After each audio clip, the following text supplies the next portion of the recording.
Hi,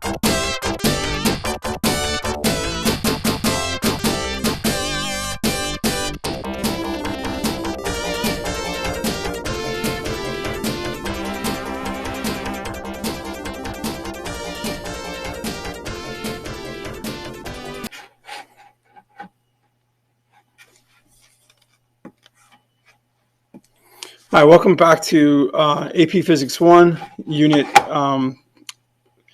4, the WEP unit. This is now going to be the potential energy video. So in here, we're going to focus around potential energy.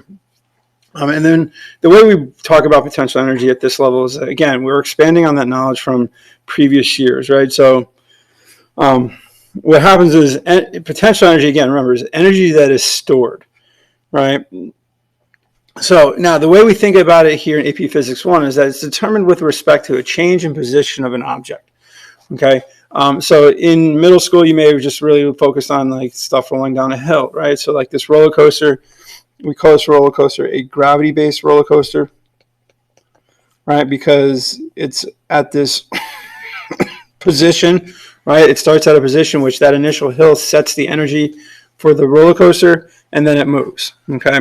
And then what we're going to do here now in high school is we're going to bring in what happens when you have springs involved, okay? So that what we call elastic potential energy. So there are two types of potential energy that we focus on here. The first one being gravitational potential energy, which is given the symbol U sub G. And basically it's the amount of work, the amount of energy required to move an object against the force of gravity.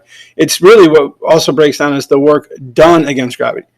Okay, so if I'm lifting a box, that means I'm giving it the potential to possess this much energy up at this height. To calculate it, we're just going to simply do UG equals MGH.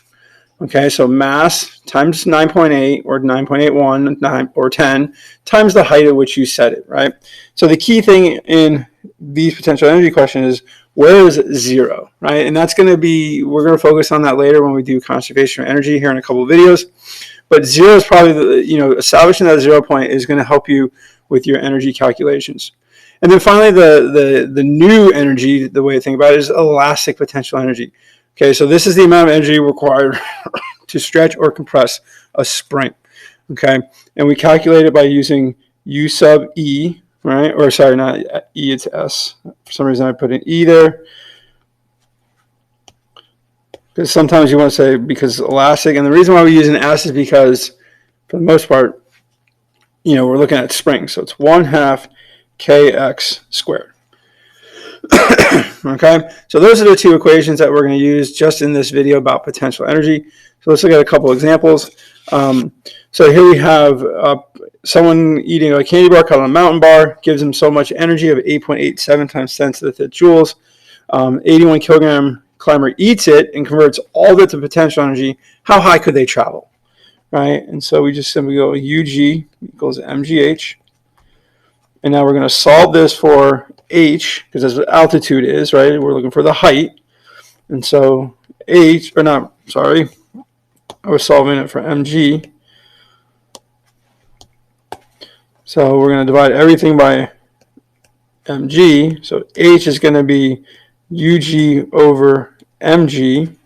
So I'm going to do 8.87 times 10 to the 5th joules divided by basically what amounts to his weight, 81 times 9.8. And we find that they can climb 1.1 times 10 to the 3 meters. So they can go up 1,000 meters, which is just short of a mile. Okay, there's 1,600 meters in 1 mile. So, you could be asking like how many miles it is, but I mean, you don't have to worry about it. It's about roughly, I think, 3/4 of a mile or so. All right, so the next example, we're going to look at that elastic potential energy. And so you have a hockey stick storing 4.2 joules of energy when it's bent 0.31 centimeters, treating the hockey stick as a spring. What is a spring constant? So hockey sticks do bend, right? And you can see this is Jamie Benn of the Dallas Stars. So the stick is normally here in its natural state, right?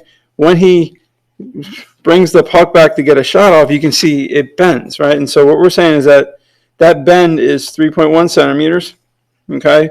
And in doing that, he's giving the stick 4.2 joules of energy, okay? And so we're going to do US is equal to 1/2 kx squared. All right, and then so we're going to solve this for k. So first step is going to be multiply everything by 2. So I'm going to say 2US equals kx squared. And then the final step is going to be divide by x squared. And so we're going to say that, and so that would go away.